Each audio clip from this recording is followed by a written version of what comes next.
ఇవాళ Achampet government area హాస్పిటల్లో mega surgical camp నడుస్తూ ఉంది. ఇప్పటికే మార్నింగ్ స్టార్ట్ చేసాం. ఇప్పటికే 12 కేసులు అయిపోయినాయి. ఈరోజు మా టార్గెట్ 60 నుంచి 80 కేసులు చేయాలా. అన్నీ కూడా మేజర్ కేసెసే.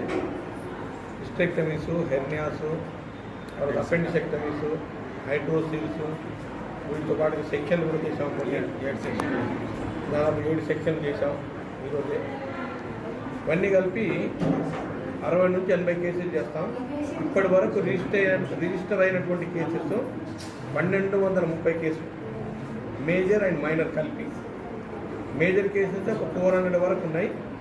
అదేవిధంగా స్టెరిలైజేషన్, ల్యాబ్ స్టెరిలైజేషన్ అంటాము, డిపిఎల్ అంటాము, అవి 600 వరకు ఉన్నాయి. ఇవన్నీ కూడా ఈ సర్జికల్ క్యాంపులో పూర్తి స్థాయిలో చేస్తాం.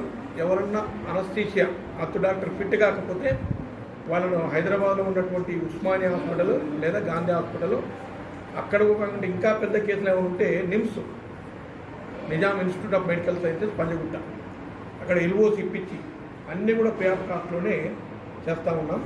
మరి మా టీంలో ముఖ్యంగా సూపరింటెండెంట్ డాక్టర్ ప్రభు అనస్థిస్ట్, అదేవిధంగా doctor Ramesh Chandra DCH, district coordinator of hospital services DCHS, అదేవిధంగా సర్జన్ మహేష్ బాలసింగ్ కూడా రాబోతూ ఉన్నారు.